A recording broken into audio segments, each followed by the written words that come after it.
them. Yep. And we will let them in.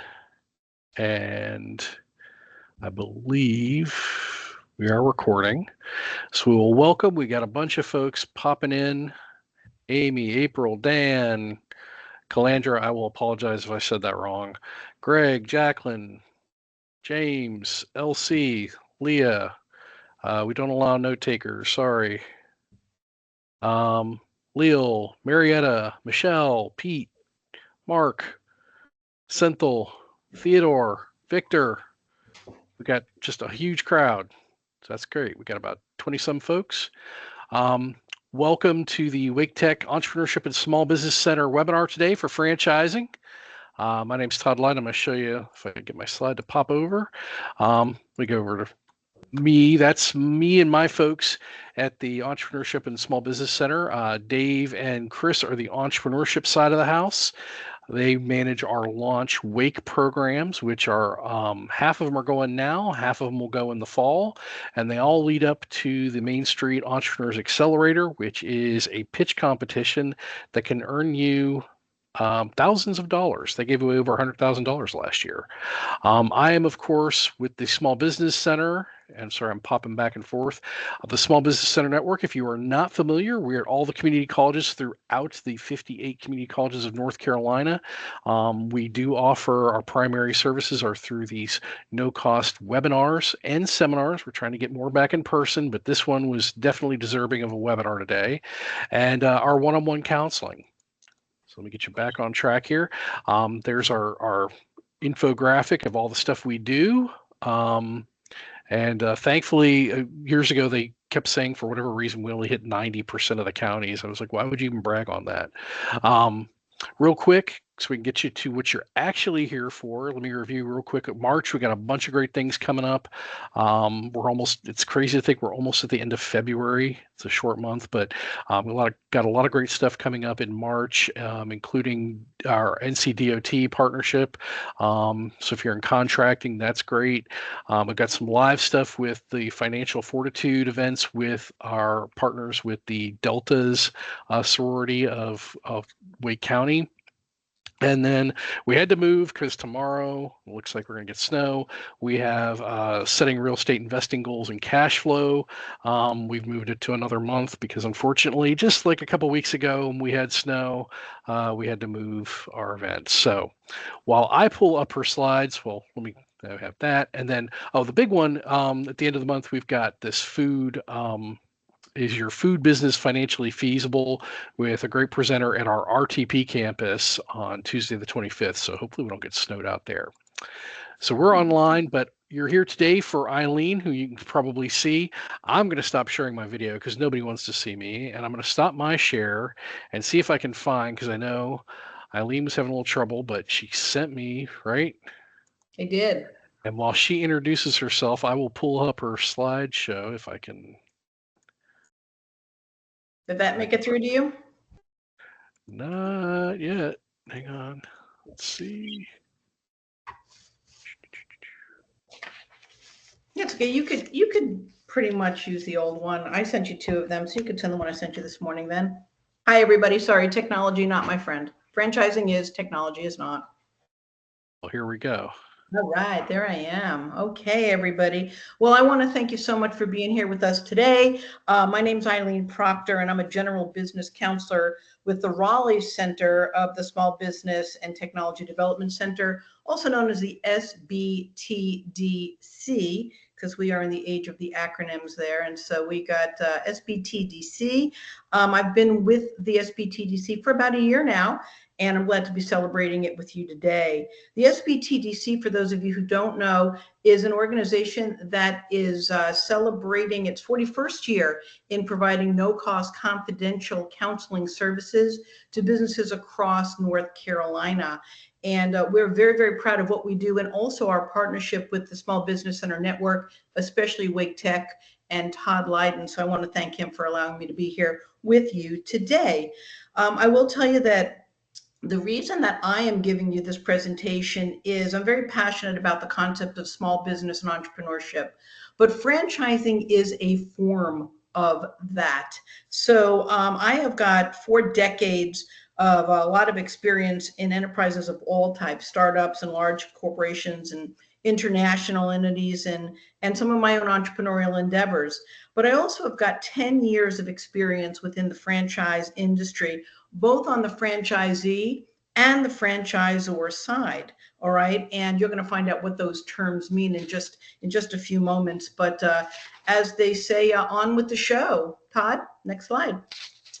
Our agenda for today, it's going to be kind of fast moving. There will be some time for questions during the presentation. Todd's going to monitor and interject them as he feels they're appropriate.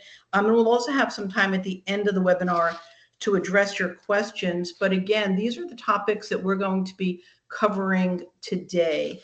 Todd, next slide. So you see this graphic right in front of you. I do want to say this. One, I have no horse in this race. I do not want you to think about franchising or not. I don't want you to start your own business from scratch or not. This is just very good information for you to have as you're making your decisions. But all companies, regardless of whether they're franchises or independently started, need to address all of these business essentials. And there are others too. They include customer service, policies, and payment processing, lots of things to be considered. The question is whether you as an individual feel equipped and or desirous of researching and developing and implementing and keeping them up to date, et cetera, or if you would prefer to have a partner in doing that, somebody else or a group of people other than yourselves to do it for you. And that is where franchising comes in. So next slide. The most basic of questions is, what is franchising? So simply stated, franchising is where a franchisor, which is the owner of an established successful company, awards to a franchisee, that's the purchaser of a specific territory, the rights to independently own and operate a business location using their established brand, their systems, their operational support, and that is all in exchange for some upfront and ongoing fees. We're going to delve into that in more depth. So what this does is it creates a network of independently owned and operated locations that enables the franchisee to benefit from a proven business model, from the training, from the support, from the brand. But it also allows the franchisor to expand its footprint across the United States or even internationally without having to directly finance and manage all of those locations. And on the other side, it allows an entrepreneur to run their own business without having to create and do everything on their own. So I'm not in front of you. I don't know how many of you are thinking of going into business, have a business, like franchising and DOTE. So some of this information will be new to some of you and it'll be repeat to others. But I always feel that the more you hear something, the more it's ultimately going to sink in. Next slide, please. So you're going to see on this slide just some well-known brand names. And of course, you're going to be seeing a lot of restaurants, so most of which you probably have heard of. But I also want you to see that there are also many other types of franchises. It ain't just fast food. You see Midas and Gold's Gym and Great Clips for haircuts and Doubletree for hotels. There are over 3,000 franchise brands that were operating in the United States alone in 2024. And I'm seeing Todd's screen right now of his emails. There you go. All right. So there's just under 800,000 franchise locations operating nationwide. Okay, and these businesses are collectively generating significant economic output and employment. Franchising is very vibrant as a business model. So I don't want you to think that everything is just about food. So next slide, please. I thought you might like to know about some of the hottest industries. Could you go down? I think you've got the old version of the slide deck. Nope, okay, just leave it where it is. It's fine. We'll go over those hottest industries in the USA in just a little while. Let's talk about whether or not franchising is for you, because you could do a startup on your own power, your own knowledge base, your own interests, or you could become a franchisee. So here are a few things to consider when you are contemplating if franchising is for you. The first is your financial resources. So franchises, as a general rule, often require a higher upfront investment. In exchange, they provide greater predictability in your cash flow. We're going to talk about that also. Starting your business from scratch could require less initial capital, but it comes with higher financial risks. Don't change the slide yet, Todd, but we're going to look at that in detail in just a moment. Also, what is your particular risk tolerance? Franchising offers you a lower risk to entry into entrepreneurship, and it starts your business by providing unlimited upside potential that you might or might not have with your own startup initiative. What are your entrepreneurial goals? Okay, if you value independence and creativity, well, starting your own business might be a good fit. But if you prefer structure and a proven system and be able to have a short ramp up and a faster track to revenue, franchising could be the way to go. And then finally, industry experience. First-time business owners, they may benefit more from a franchisor's training support, but experienced entrepreneurs might prefer the freedom of starting their own business. So there is no right or wrong. Those are just questions, and only you know how you feel about each of those four areas. There are some people that have a combination of both their independent businesses and franchises. So, you don't have to limit it to one or the other. But let's go into some other considerations over the next few slides for franchising versus independent business development. Todd? So first is considerations for becoming a franchisee. Here are some of the pros that you can expect. One is established brand recognition. If you harken back to the slide that you saw, all of the logos, you'll notice that they were all pretty well known. Okay, so one of the biggest advantages of a franchise is the instant credibility and customer trust that's going to come with a well-known brand. Customers, and this has been borne out through research, are more likely to visit a franchise that they recognize, which reduces the time and resources that are necessary for you to build awareness as a business owner. Number two, a proven business model. Franchisors provide, you could probably call it a blueprint for success, and it includes operational guidelines, marketing strategies, management systems, your IT systems, you name it, they are probably going to provide it because their success relies on your success. So the clearer they are in being able to give you all of the aspects of business operations is to their best interest as well as to yours. And what that really does is it reduces trial and error and increases your chances of success. The next thing that they will provide is marketing assistance. So many franchises contribute to a national or regional advertising campaigns, and that gives your location broader exposure than you could achieve alone. There's training and support. Most of them offer comprehensive training programs and ongoing support like marketing and operations and legal compliance and things like that. So this is especially beneficial for first-time business owners. They also can provide you with group purchasing power. They may have negotiated contracts in order to buy the supplies you need, the merchandise you're going to sell, t-shirts with your logos on them, etc. So franchisees often benefit from those reduced costs that's due to bulk purchasing and contracts that the franchisor has already negotiated. And again, that's something that you would have to do on your own if you opened on your own. Easier and more access to financing. It has been proven that banks are generally more willing to finance franchises because they come with a track record of success. So some franchisors also provide direct financing. You might want to consider that as well. We're going to have a whole separate area that we're talking about your options for financing your business, specifically a franchise.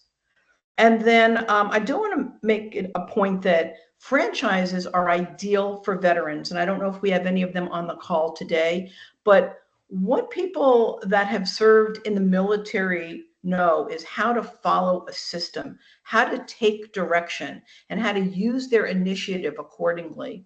And for that reason, veterans are a very large part of the franchise ecosystem. Many franchisors are looking for veterans. They even offer discounts for veterans to join them. And many veterans looking for a plug and play opportunity to get out of the military and into commercial business look to franchises for that reason. I'm going to point out one statistic, and this is just the facts, ma'am, just the facts, as they said in Dragnet. 85% of franchises are still in business after 5 years. That is significantly higher than those that are started on their own. But I do want to talk about some of the cons, and I don't really know that they're cons, they're just the other side of the coin, but that was too long to put as a title there. You can all share your smiley emojis now on that one. One, there's usually a high initial investment. Thank you, whoever just did that, I appreciate it. And thank you too. So there's usually a high initial investment. We're gonna go into that later on as well, but franchises can range between, I don't know, $25,000 to $50,000 or more for a franchise fee, which is an upfront fee for the right to be part of that network. It depends on the brand. And then there are, of course, additional costs like real estate, equipment, and et cetera. So high initial investment is usually a hallmark of a franchise. There are ongoing fees. Franchisees typically pay something called royalties, which is a percentage of revenue, not of profits, of revenue. And they also need to pay ongoing brand development fees, which is part of marketing. Some of these things can cut into profit. The fees are non-negotiable, and they have to be paid regardless of performance, meaning even if you're not making a profit for a particular time period, you'll still need to pay those fees. Again, more going on with that later. Some people like to say that franchising offers limited autonomy. And in a way that's true. They come with strict rules and guidelines on how to run the business. And so the lack of flexibility may be frustrated for those of you who are creative or independently minded entrepreneurs. But again, it could be a pro if you put it on the other side for those who don't have the creativity or the desire to create the systems and the processes and the operations, the marketing on their own. Limited geographic expansion. When you become a franchisee, you are given what's called a territory or multiple territories, depending upon what your agreement is with the franchisor. So this is usually done by zip code, or it could be by town, it could be by state, it could be by region, but you are only permitted to do business within the geography that you have agreed to, because they're going to be licensing the franchise rights to somebody else in the neighboring or even next state over. You're going to have other people who are using your brand. And that's actually a good thing because it expands the brand nationally, but it does limit who you can ultimately sell to. Okay, it could be a risk, or it could be a positive as well, because how much business can everybody handle? Reputation risks. I don't think that this has that much of an issue, but I do want you to be aware that your business's performance is tied to the overall brand's reputation. So if other franchisees in the system or the franchisor is facing public scrutiny for some reason, it can negatively impact your location. And then finally, I do want to point out that terms and renewal conditions. Your franchise agreement is going to be time bound and may not automatically be renewable. So typically durations for franchise licenses are 5 to 10 years, but some have as many as 25. How long is comfortable for you? And there, by the way, can be changes in the terms during your renewal process, and that can lead to unexpected challenges. So, as I said, they're not really cons and they're not really pros. They're just two sides of the coin that you should be aware of when you're considering becoming a franchisee. And I'm just going to stop right now. I'm going to take a breath. Does anybody have any questions? Todd, is anything popping up that anybody's asking about for what we've covered so far? Not yet, but I want to remind them to use the chat, or they can use the Q&A. Either way, whichever's convenient for them to ask questions. You're perfectly willing to take them as you go, so you don't have to wait. If a question pops up or arises, maybe real quick we can ask if you want to even just hit a one or a two. Hit one if you're looking at becoming a franchisee, just so Eileen has an idea of who's interested in the concept. Real quick. Hopefully I didn't scare anybody that was going to say one and now isn't. All right, we got some. All right, good. I'm glad to hear that. Again, this is franchising 101. And so what I really want to, that's a good question about exiting out of a franchise contract. I can talk about that. I'm just looking at some of the responses here. Okay, good. Well, I thank you guys all for answering here. Once you're in a franchise contract, there's a few ways to get out of it, if you will. One, and the quickest, is to be non-compliant. When you are signing this agreement, it is a legal document and you are expected to do certain things. Conversely, the franchisor is expected to do some performance on your behalf. So if in fact either one of you is non-compliant, that is the basis for terminating the agreement. The question is, what happens? You may be required to do a payout for the balance of royalties that would be owned if you stayed through the entire period of your franchise license. All right. Then the question is, what would happen with the franchisor if he or she, they were not being compliant? Have to watch my pronouns. If they were not being compliant. So I would just say that you're not going to be leaving the term of your franchise license while it's going on, unless there's something really strange that happens. You can, however, based on the terms of your agreement, sell the rights to your franchise. I'm not going to get into that right now. It's kind of a long conversation, but it is not unheard of for people to change their mind about what they want to do in life, or feel that they can make some money because they have a good location. So selling your franchise with the franchisor's approval and the terms of which are set within your contract is also a possibility. I hope that did help to answer the question. You're welcome. Next slide, please. I would be remiss if I did not give you the other side of the coin for the other coin, which is the considerations for starting your own business. So the pros are you have autonomous operational control, decision-making, and creative freedom. You could have lower initial costs because just because a franchisor says you need a very expensive computer system doesn't mean that you can't find one less expensive that you would like to buy. So you could have lower initial costs and you would not be paying that initial franchise fee that I mentioned before. You would have unlimited geographic growth or any other type of growth that you're looking for. You're not restricted by the territory that you're in. And because you're not going to have those ongoing royalty fees and other fees that are associated with franchising, you get to keep all your profits. So those are some really, really great pros of starting your own business. But other side of the coin, there is higher risk involved. 80% of independent businesses are still in business after the first year, but only 50% after year 5. Now, I know nobody on this call would fall into those categories, but that is what the statistics show. You could have a very steep learning curve for the industry or the geographic area that you are in. You would need to develop your own systems and processes. It is time consuming to get everything put together. For example, if you're looking for real estate, you would need to make sure that you're able to be zoned for what you want to do, the size of the building, negotiate with the landlord.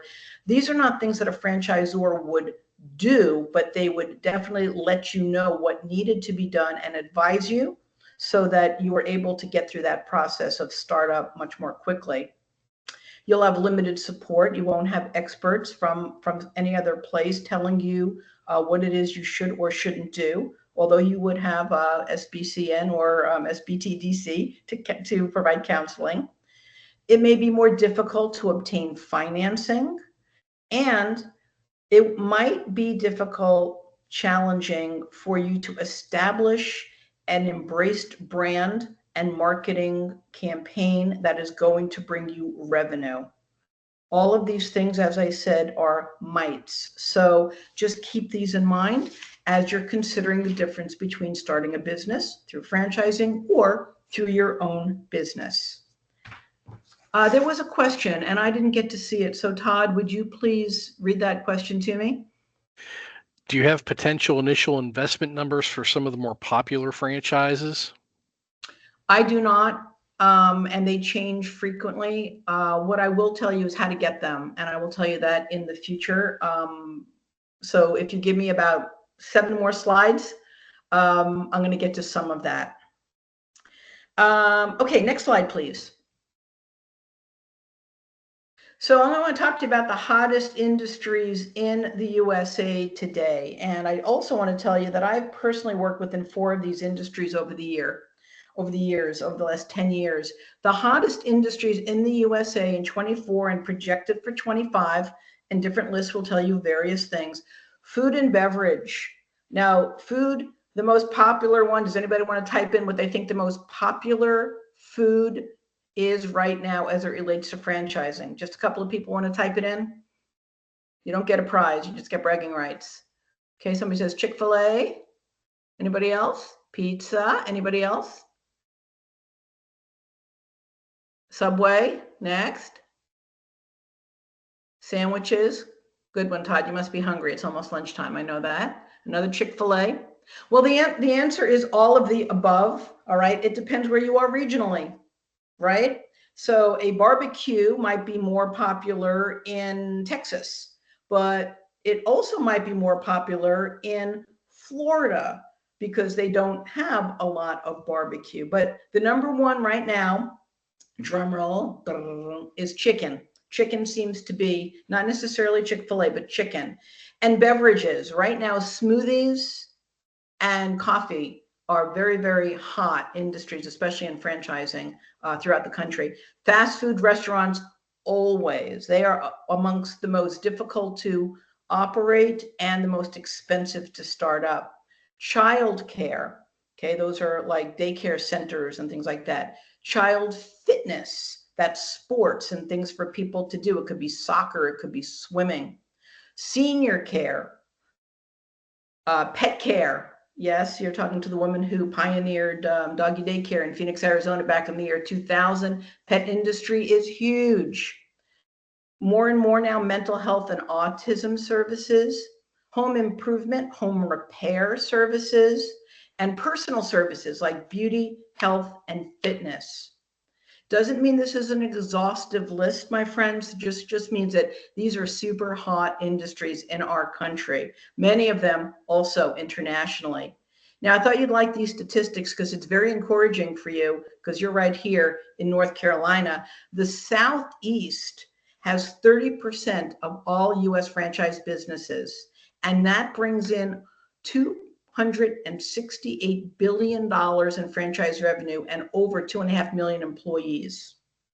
And North Carolina, woohoo, ranks 4th in U.S. franchise location growth. So you happen to be in a great area. Yes, thank you for that applause. That wasn't for me, that was for the statistic, but I'll take applause anytime I can get it. That means that you are in a good area for considering franchising or a business in any of these industries.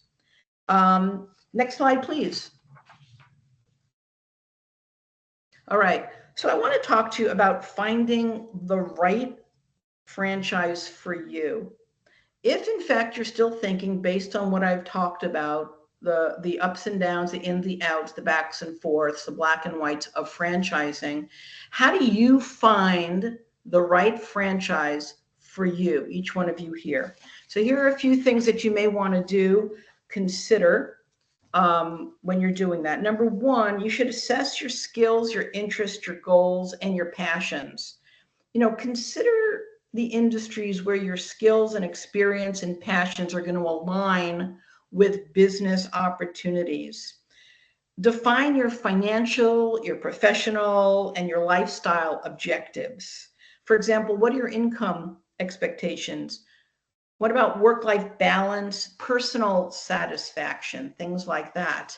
I mentioned to you that I've been very involved in the pet industry. Anybody who knows me knows that animals are very near and dear to me. And so I always look to see what's going on in the pet industry, but that's not true for everybody. So think about those things. Next, understand the industry landscape. Research industries with strong growth potential. And by that, like I mentioned, the hot industries out there, but also things like technology, emerging trends like sustainability and e-commerce and things like that.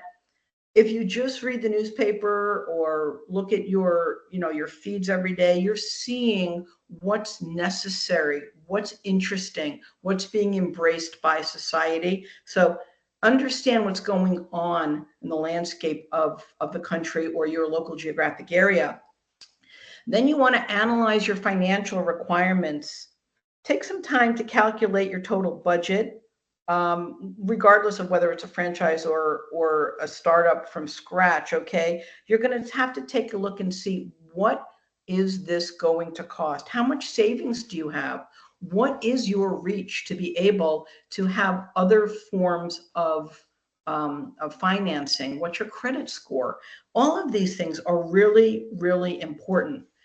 Now, if you're looking for a franchise, it is likely that the franchisor is going to scrutinize a lot of your financial worth and where you have your investments and things like that.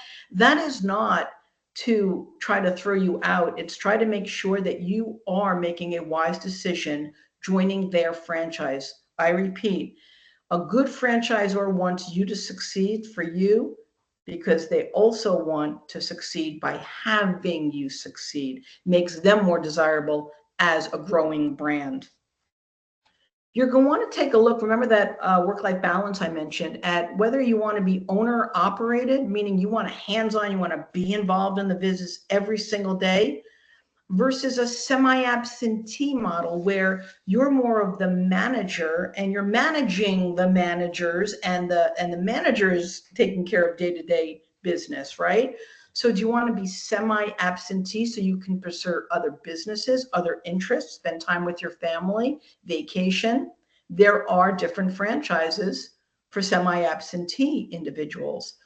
Or for those of you who are more investor oriented, the absentee model is key. And that is where you really handle a lot of the overseeing of the strategy and maybe look at the financials on a regular basis and work with your management team, but you're not really involved at all on what's happening on a day-to-day or periodic basis of the franchise. And yes, there are franchises that are suitable for that.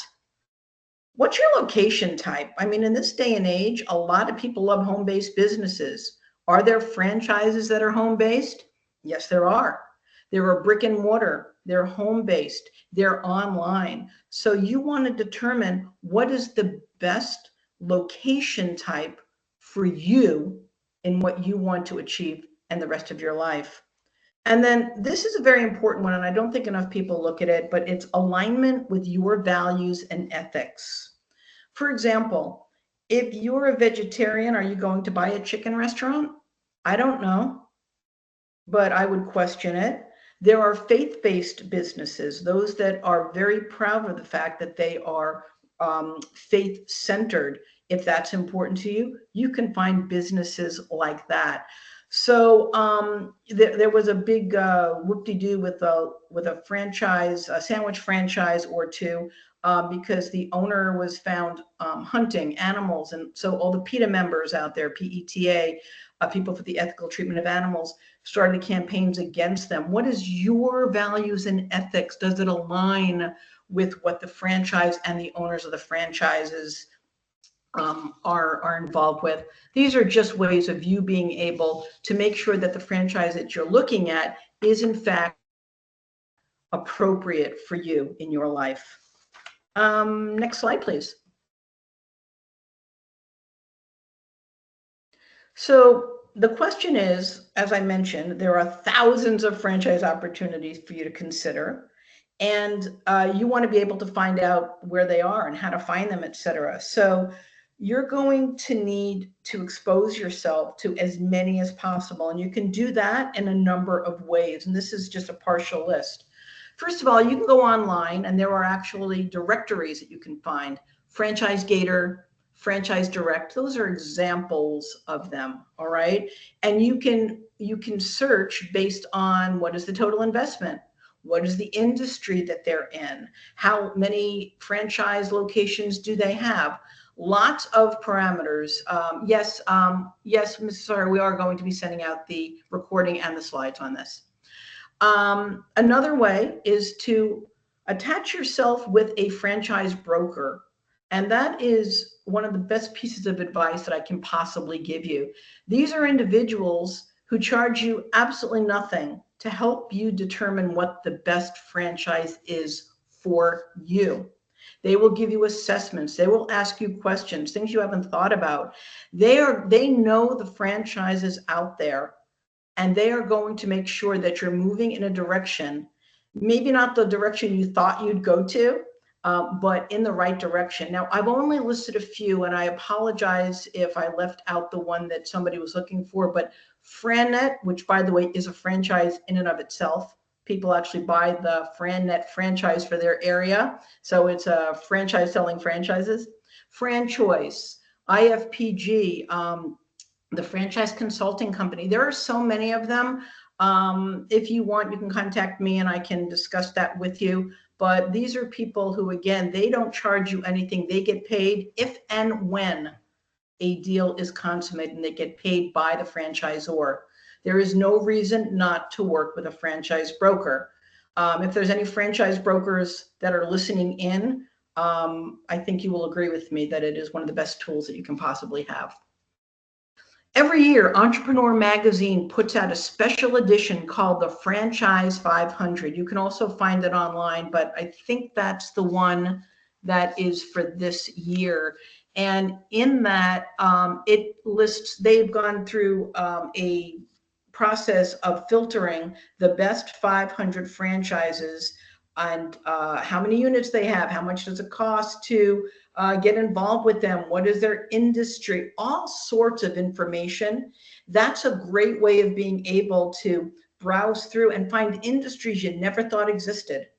Never thought existed at all, you can find them there. Whether they're right for you is not what I'm saying. I'm just saying that you'll get exposed to these different industries and brands, and it can be very helpful. And I did want to point out to you that there are a number of different franchise expos that you can attend. Just walk through them, look at the booths, get free food, get tchotchkes, little stress toys and things like that. You can go to those and walk around, and you'll be able to meet with representatives of different franchisors. Now, two of them are coming up in North Carolina. They both happen to be in Charlotte. But there's the Charlotte Franchise Expo, which is April 4th and 5th, and the Charlotte Franchise Trade Show and Expo, which is June 7th and 8th. I don't know which brands will be at each, but if you feel like taking a road trip down to Charlotte, it might be a very good use of your time. I'm going to stop right here and ask, are there any questions that are popping up that need to be addressed at this moment? Is network marketing considered a franchise? No, network marketing is not a franchise. I would call that more of a business opportunity where they have a structure in place, but they have no obligation to help you with many aspects of running a business. So that is not one that I would consider a franchise. There are no franchise expos in Raleigh coming up that I know about. Is there a website that scores franchises? Was that the question, Todd? Yes, rates or scores franchises. Yeah, there absolutely is. The Entrepreneur Magazine Franchise 500 does that. It ranks them like #1 within an industry, et cetera. So you could go something as simple as that. But yes, there are a few different resources out there that you would be able to go to for ranking franchises. But just remember one thing, your parameters for what makes a good franchise may be very different than what somebody else looks at. So like anything else, even the ranking of the hottest industries, I would urge you to take whatever you see with a grain of salt. Any other questions right at this moment before I move forward? What is the average timeline to open a franchise? Great question. I would tell you, and by the way, the subtext of this presentation was a shortcut to starting your own business. I would say if you're everything from when you're starting to look to going through your due diligence, which we're going to talk about in just a moment, to going to what's called Discovery Day. Again, we're going to get to that in just a moment. To being able to get your financing, which is a big part of this, to opening. It depends on the franchisor, but I would tell you that it is likely that it could be done anywhere from, I'd say, I'll go 4 months. Let's go 4 months, could be to 6 months. That depends on how quickly you want to move it forward, all right, and how quickly you can attain your financing. But that would be a question as you're doing your due diligence with the franchisor, that you ask him how long is the typical amount of time. I hope that answered that question. Todd, I lost the question that just came up. Could you please read that one to me? Is there any portal or entities where we can loan for franchise investments? Look for franchise investments? Is that what you're saying? I guess a site or a place online where you can loan for franchise investments, I guess. Where you could become a financial resource for people looking to buy franchises. Whoever typed that in, just say yes or no.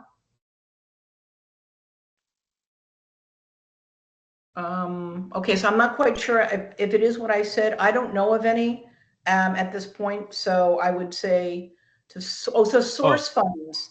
Yes, we're going to get to those in just a moment. We will get to those. Let's move on to the next slide. Hold on, I got one question. At times, what did that say, Todd? I can't read and talk at the same time. I'm sorry. At times, there's some existing franchise being sold by the owner who started them within 5 years. Is there a red flag with those versus buying or starting something new from franchisor? That is a fantastic question. The answer is it depends why they're selling. All right. And of course, you only know what they're telling you. If it's for a health reason or a divorce reason or some other kind of family lifestyle problem, you might be able to get in on the goodwill that has been created by that existing location. Contrarily, if they have let their business slip and the customers are not happy with it, you could wind up having problems with that. Some people sell because they have another opportunity and just want to move on. So that might be a great situation. You will be able to see their financials and see what their profit margins are, their revenues and their profit margins. So you should be able to determine whether or not it fits what you're looking for in your life or not. So I don't think it's a red flag. I'm gonna address this part which I was going to say later on, the question of what brand you might be interested in also is how long have they been in business? How long have they been in business as a franchisor? How many units do they have, right? There's always advantages to being early, but there are disadvantages to being early because they've got growing pains, right? Ditto for what we're talking about with buying a franchise from somebody who wants to get rid of it. All right. I should say rehome it. How about that?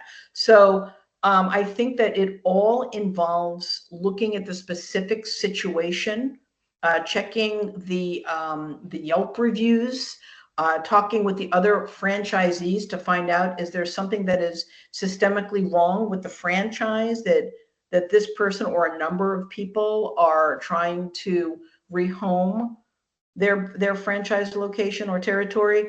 And I think that requires a much longer discussion. I hope that some of that was helpful for you. All right, next slide, please. You're welcome. Next slide, please. Let's evaluate franchise brands. There's a number of things that are very important that you do.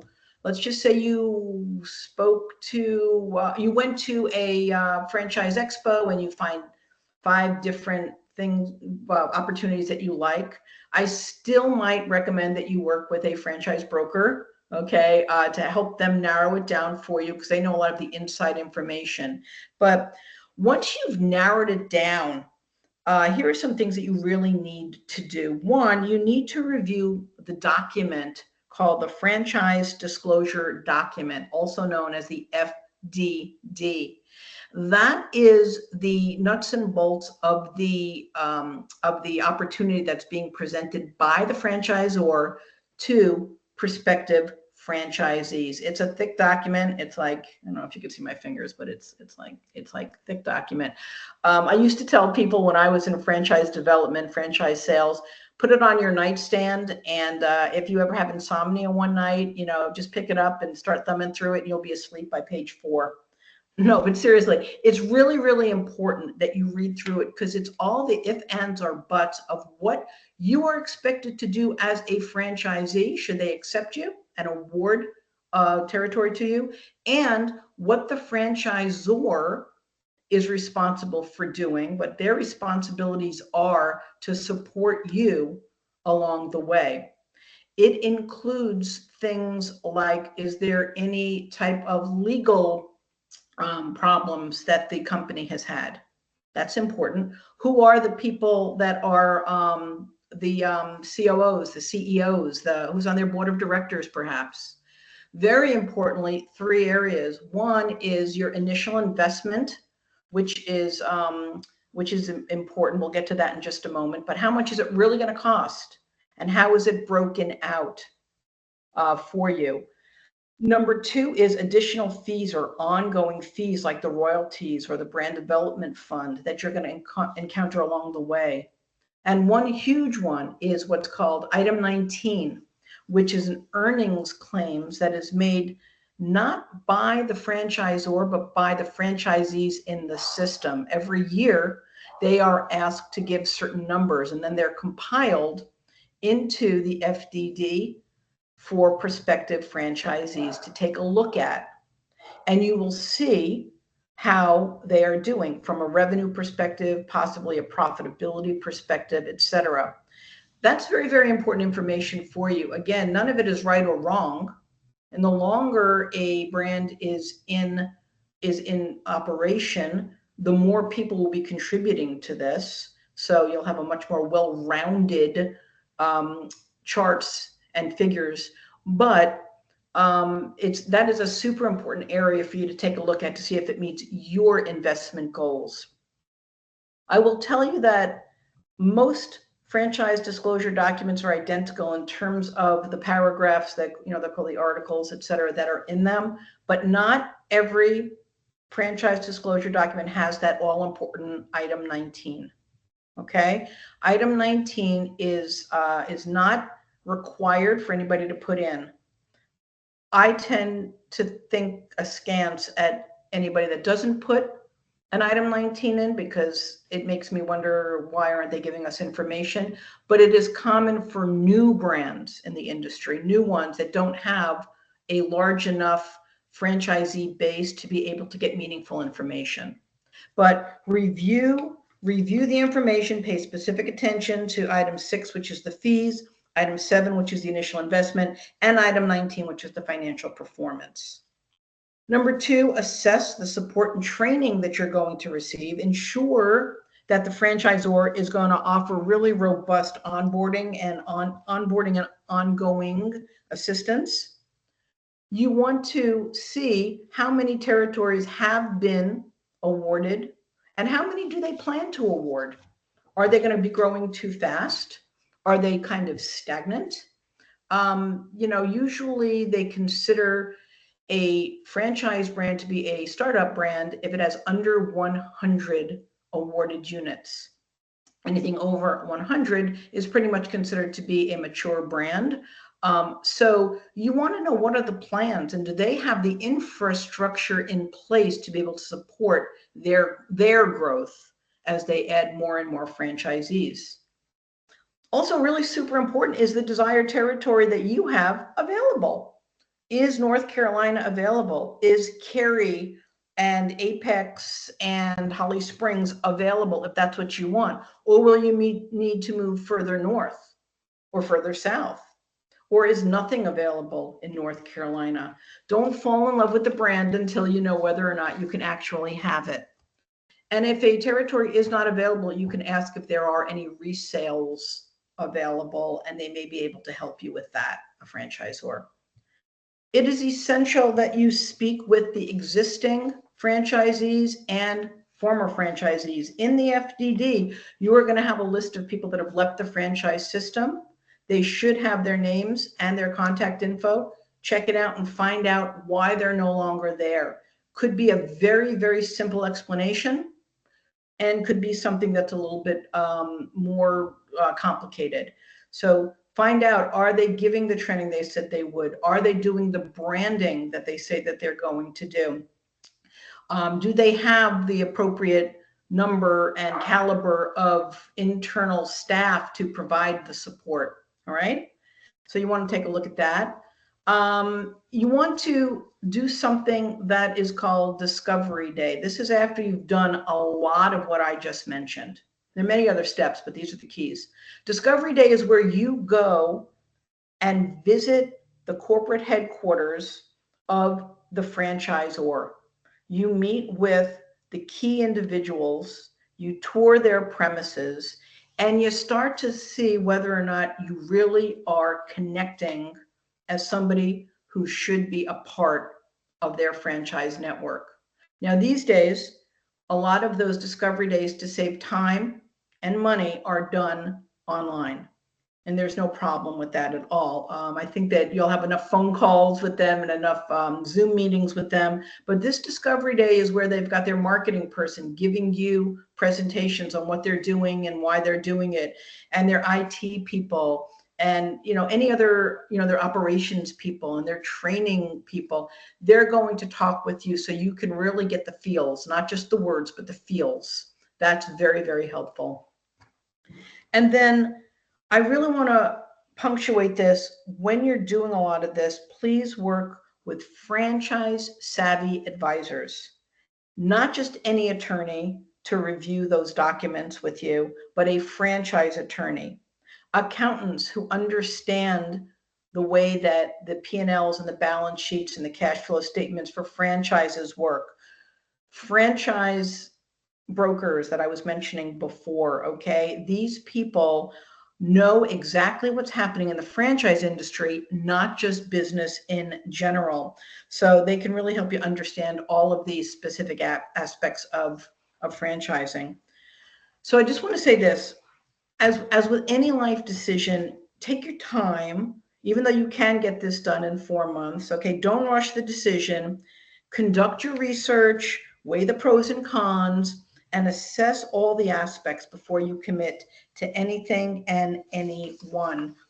There's lots of other things that you could be doing to evaluate a franchise, but if you only start with this and work with these qualified franchise savvy advisors, you're going to be well ahead of others who don't know what they should be looking for and how it impacts them.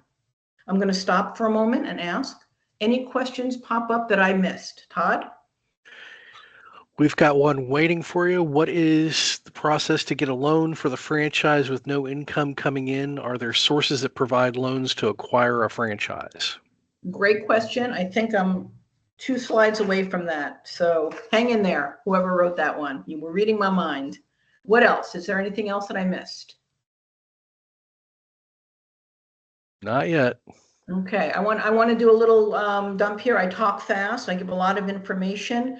If this is going at the right speed and you're getting something out of this, could you punch a 1N so that I know if I've got most of you following me on all of this? At least one of you says yes. Okay, good. All right. All right. Well, if anybody's got an issue, send a message through. Hi, Lee. And I will, hi, Pete. And I will back up or slow down. I want to go to the next slide, please.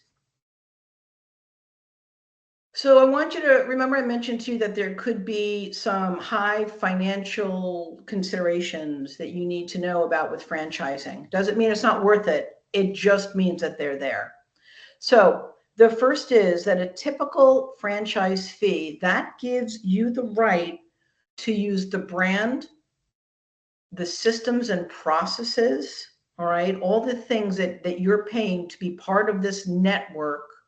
It's called the franchise fee. It's an upfront fee. I've seen some as low as $10,000, but typically they're between $25,000 and $50,000 per territory, and you pay them up front. All right. That is the least of what you will wind up paying for this business, but it is what secures your right to be a part of that franchisor's network. Okay. I wish I could say that the higher the fee, the more you get, but I don't necessarily know that that is true. I think a lot of franchisors, especially some that are first coming in, are just throwing numbers out there to see, to see what will stick. But I think that what you will find is within industries, there'll be similar franchise fees amongst them. Like most of the pet services companies will have probably a pretty typical same area. The franchise fee is not the big number. The big number is startup fees. You notice I got a big long line there. Remember, you're going to get that information out of the FDD. What are you paying for equipment? What are you paying for build outs for a brick and mortar? What are you paying for upfront training? Is it included or do you pay for it? So when you do take a look up at the fees, that's what's going to add up and would make a franchisor who maybe is charging you $25,000 for a franchise fee, the total investment could be somewhere about $200,000 or more. When they give you those numbers, typically in the franchise disclosure document, there's a low end and a high end. Those numbers should be true numbers that are reported by franchisees, and typically it's going to be somewhere in between. That's going to help you when you look for your financing, which, by the way, is coming up in the next slide. Now, those are upfront fees as well. All of those, you're going to have that money or access to that money before you can actually start conducting business. Now, ongoing fees include royalties. I've seen them lower than 4. I've seen them higher than 10, but typically between 4 and 10%. This is of your gross revenue, not your profits. Marketing is not covered as part of a franchise fee. No, those are ongoing fees, but they've already paid to establish the brand, hopefully a very strong brand. So that is part of what you're getting for the franchise fee, the right to use the brand, use the colors, use the name, use the operations, all of that. Royalties is paid. That is where a franchisor actually makes their money. They don't make money off of franchise fees. They're not making money off the startup fees because all that money is being paid, usually not to them, to other people, construction companies or equipment companies. Royalties is how the franchisor continues to operate. It pays for the internal staff. It makes sure that they've got operational excellence continuing. It's how they will, it's how they will, that's how they make their money, all right, 4 to 10% plus. So I do believe that the more service they provide, the higher the royalty. That is where I do see a correlation, all right? So if you're getting very little services, they're going to charge you very little for it. But if they're doing a lot, examples, some franchisors will actually do the billing for you. I'm not going to tell you who that is, but some of them do. They're going to charge you more because they need more people, more equipment, more software, etc. All right. So take a look at the royalties and what it's going to be. Then they've got what's called the brand fund and the marketing fund. All right. And that is typically to continue to enhance the visibility and strength of the brand on a national or international level. They will charge anywhere from 2 to 4% for that. That could also be for upkeeping their main website, things like that, putting together the annual meeting of all the franchisees. So those are non-negotiable fees. You are going to be paying them. And then there's technology fees, and that would be for licensing for the software that they want you to use for your CRM or for your billing or for your email platform or things like that. And that's also ongoing. And there's a line there because it varies based on how technically involved your particular franchise is. And of course, there are going to be other costs that are involved in running a franchise, just as there are with running an independent business. So you've got rent and maintenance and payroll, your own local marketing, buying of inventory, things like that, professional services like accounting and stuff like that. So that is not the end of the investment and ongoing costs, but that would be true for any business, franchise, or if you were starting it from scratch. Next slide, please. This is what everybody's been waiting for. How do I get the money to be able to fund my franchise? And by the way, this would be true if it was your own business as well. All right. So one of the most popular ways is through an SBA loan, Small Business Association loan. And there are basically two types, a 7A and a 504. Now, I want to start out by saying that the SBA loans are not necessarily the cheapest money out there. They run between 2 to 3% above the current prime, and the rate is variable, probably every quarter, could be every year. It depends upon which bank you're going to for that. The SBA does not give loans. Banks are approved to give SBA loans. So if you hit the parameters for an SBA loan, there's a list of lenders out there that you can go to who feel a little better about opening up their purse strings because the SBA has given you kind of a check mark. All right. The 7A loan is usually up to $5 million. Could be anywhere from a 10-year to a 20-year term for paying back. And the 504 is I think it's up to $15 million. That's best if you've got heavy duty real estate, like you want to buy a building or you want to set up a manufacturing plant and you've got equipment and things like that. So very easy to find that information. Just go to sba.gov. It's very easy to understand it, or go to a local bank and ask them if they're SBA lenders. They should walk you through it. I'm sure that Todd has resources for SBA loans. I know that the SBTDC does. So if you do need a list, it is readily available. If you don't want to go SBA loan, and by the way, it doesn't mean that you can renege on the loan and everything is forgiven. It means that there's a little bit more security for the lender, the bank. But if in fact you renege on your SBA loan, you are going to be liable for those payments for the entire term of the business loan. Okay. So a lot of people have the false impression that an SBA loan means it's guaranteed. It doesn't matter if I ever actually wind up paying it. It's just not so. Some of you are maybe thinking what's going on with the SBA right now, and other aspects of government. I don't have a crystal ball, so I can't tell you. But because the SBA is not giving out the loans and it's the banks that are giving out loans, and they make money by giving out loans because they get interest, you're still going to be able to wind up looking to the SBA most probably as a resource. There are traditional bank loans. All right, so go to the bank that you're currently using for yourself, or if you have a current business, go there and speak to them about what their terms are. Believe it or not, their interest rate could be less. You may wind up finding out that they are a better resource than an SBA loan. Many people use their retirement funds, their 401ks, they roll them over. It's called a ROBS, ROBS, okay?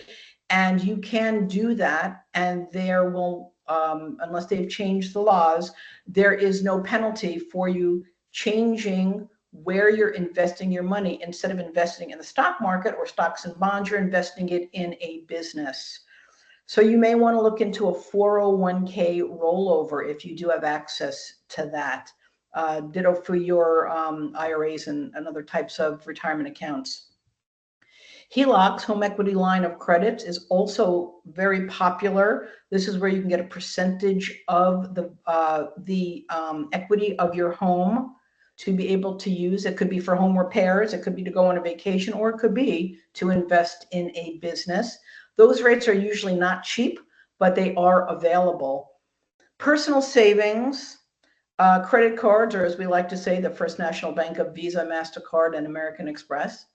Friends and family, and as I mentioned before, sometimes franchisors will provide financing. It's less and less from what I've seen, but it is a consideration. So these are all ways for you to conceivably fund a franchise or a business. Two things I want to say. Number one, please take a look at your credit score, because that is a big factor in whether or not they are going to loan you money, a bank. And number two, you are going to need a compelling business plan when you apply for funding through a bank. So Todd, or so the Small Business Center or SBTDC or myself, we have templates that we can give to you and help guide you through what a compelling business plan would be to help you have a better chance of getting that funding.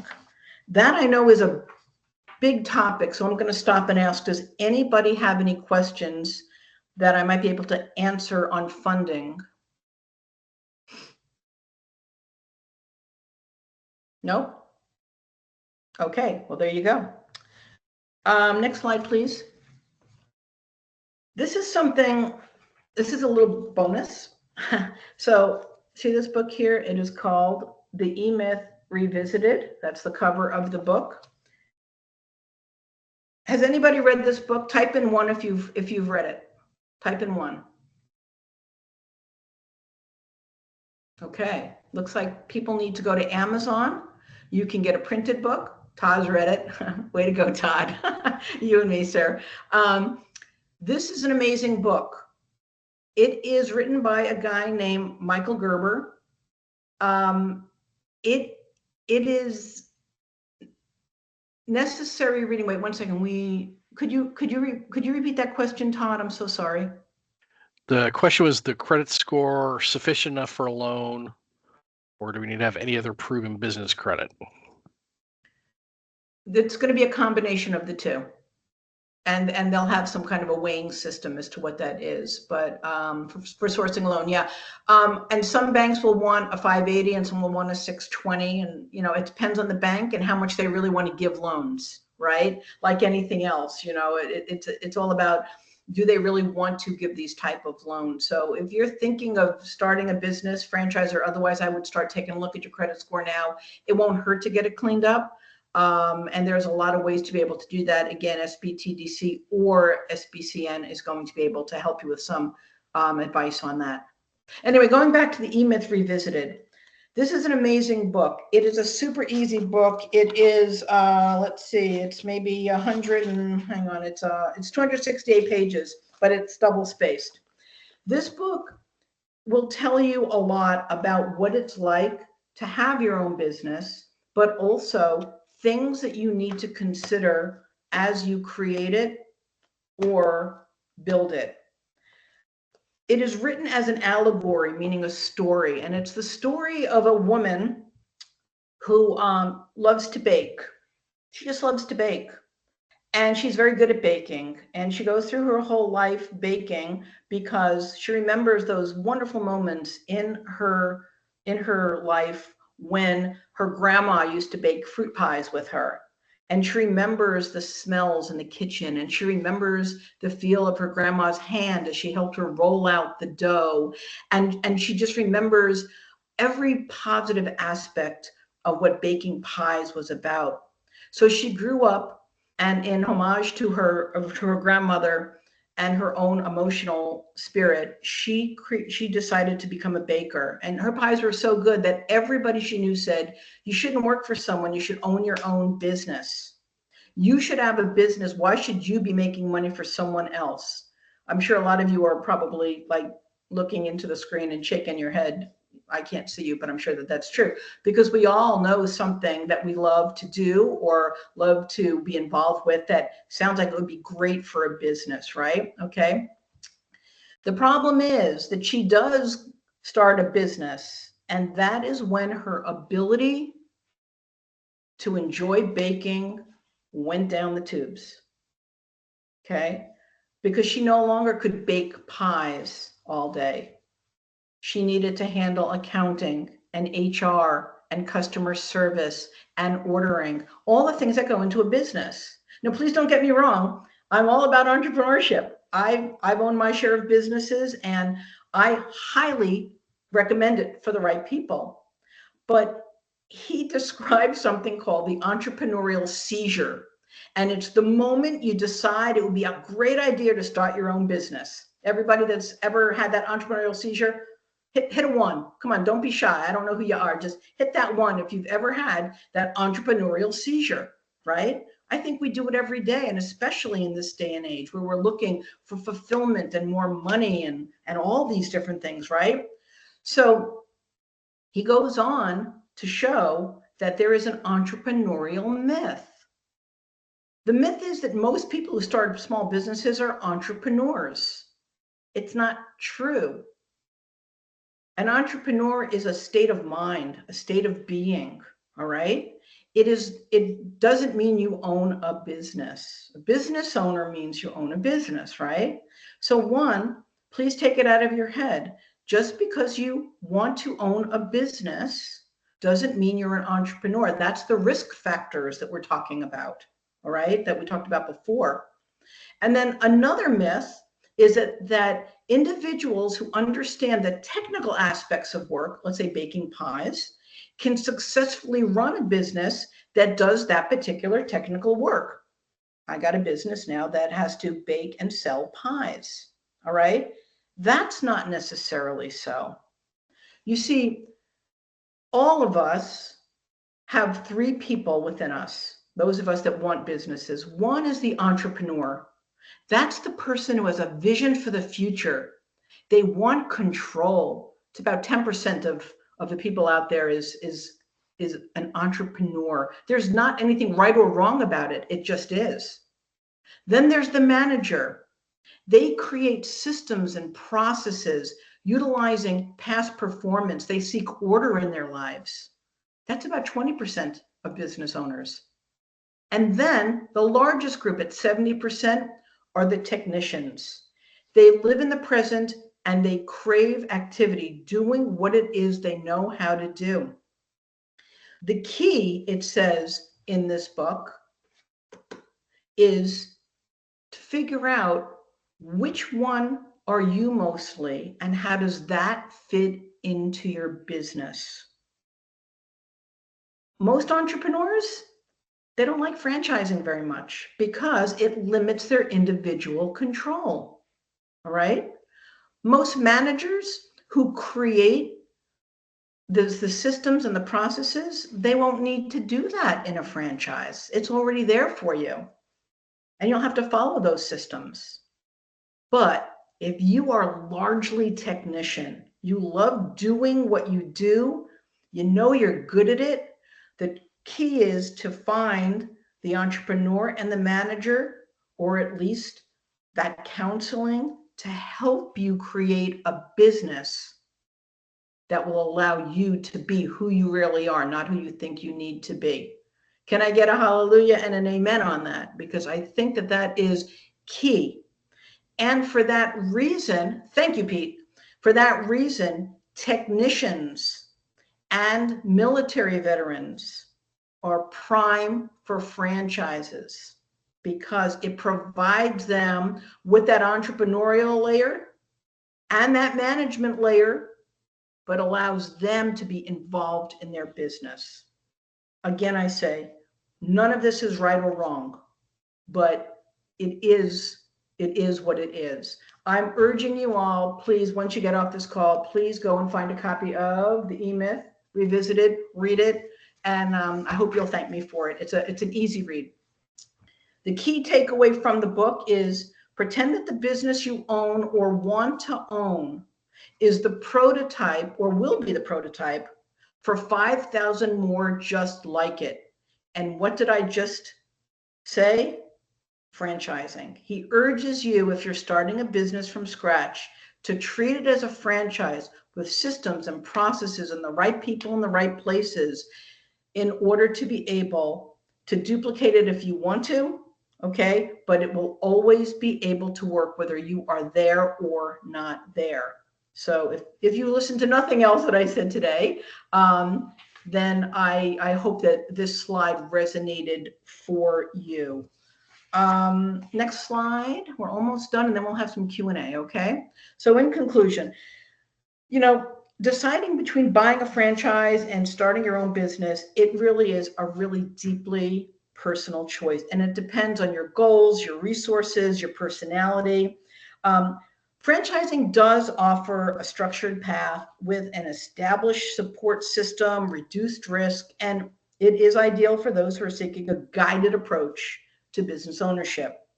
Starting your own business, on the other hand, provides complete autonomy, the opportunity to build a unique legacy, okay? And it does require greater tolerance for risk and uncertainty. By carefully evaluating your strengths, your preferences, and the market conditions around you, you can choose the path that aligns with your vision of success. So whether you thrive within a proven framework or prefer to pave your own way, entrepreneurship or business ownership offers the potential for that. And next slide, please. I want to really thank you so much for attending. I'm asking everybody to please shoot that QR code. It's a very brief survey. If it took you more than 2 minutes to do, I would be shocked. It's just a lot of clicking of the boxes. This is important for us to be able to provide you with the best possible presentations in the future. And I do also know that Todd is going to send out a link. So if you don't get to do that now, it would be something you could do in the future. So that said, I think we have about 10 minutes for Q&A, and I'm here to answer any questions that you might have. So shoot them at me. We got 2 going back. Are there restrictions? Oops, sorry, I lost it. Are there restrictions on other businesses you can do while being a franchisee? Great question. Wow, you got a great group here today, Todd. How did you bring all these people here? It's fantastic. That's just what we do. Yeah, that's what you do. All right. You're welcome, James. So this is what I'll say about that. You will probably not be able, the franchisor will make sure that you do not have an interest in a competing business. They will make sure that you are not going to have a conflict of interest, is what I'm saying. Excuse me. And that's because, quite frankly, they don't want you to be able, if it's a real estate franchise, they don't want you, let's say it was Keller Williams, they don't want you also working for another real estate company, because then you can funnel your income through the other company where you're not paying royalties. Make sense? So that is important. Also, different franchisors are going to assess you. They may give you a personality test or a skills test.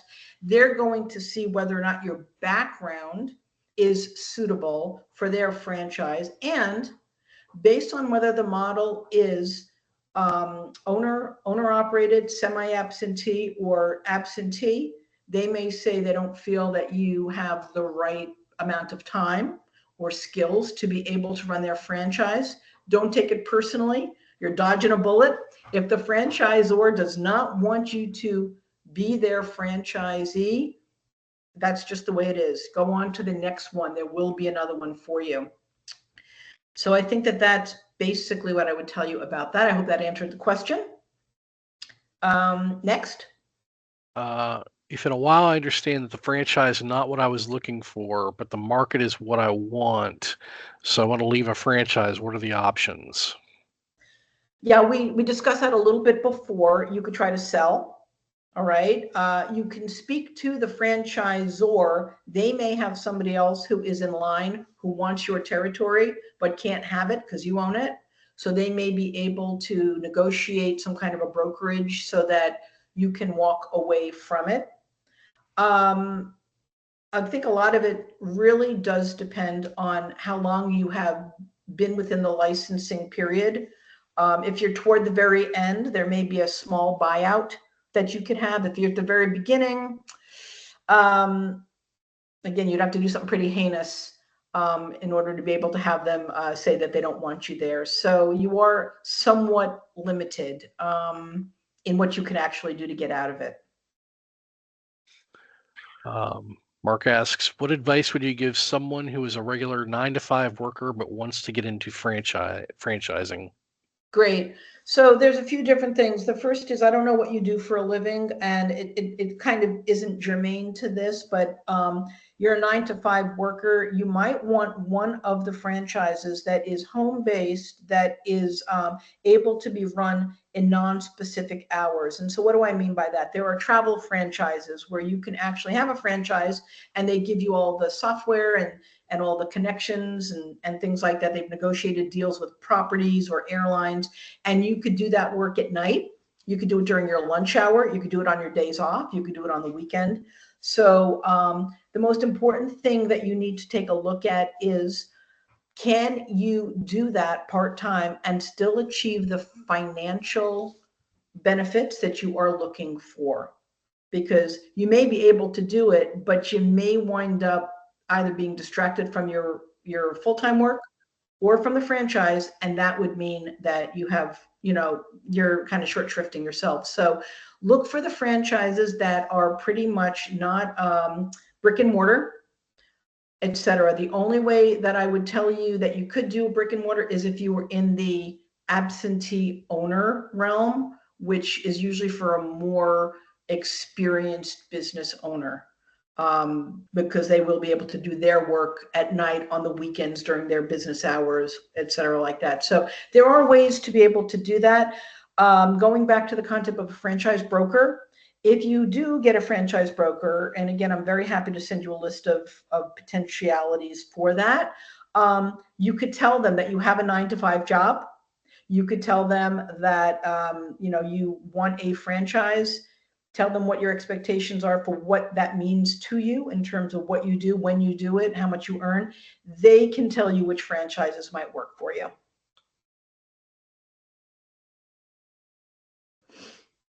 Anything else?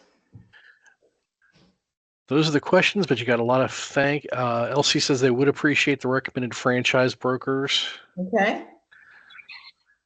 But what I will do about that, by the way, is I don't have your email specifically.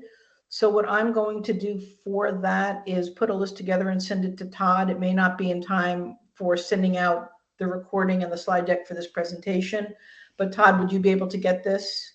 Yes, Karen. Yeah. Yes, Karen, yep. I'm sorry. I ran out of space on the slide for TES. I will absolutely make sure that they are on there. So lots of kudos. Can you get that? Yeah, of course. Okay. We can get that out. Yep. And if anybody does want to speak with me personally about this, with Todd's permission, go through Todd. He'll give you all my contact info, although it's on the first page of this presentation. And I'd be more than glad to answer specific questions for you. Oh yeah, we're more than happy. You're publicly accessible. Like they can find you. Okay. Thank Any other you. questions? Great questions too. Yeah. As you said, there's a lot of great questions. I'm glad we got the. Um, all right. I really appreciate you all for sticking it out with me. I hope it wasn't just interesting, but informative and, dare I say, fun. And I wish you the best in whatever it is that you do with your business, whether it's franchising, independent startup, or you just continue to do what you're doing and get the information you need to ultimately make the change. Okay, I believe that everybody should pursue their passion. And to me, passion is an acronym for pursue a self-satisfying, invigorating opportunity now. If business ownership is what that is for you, go forth and conquer. All right. All right. Last call. Any questions? All right. Well, everybody stay safe if you're anywhere in the Triangle area. We're prepping for weather. Todd, thank you for having me today. Thanks, Eileen. Everybody have a great day.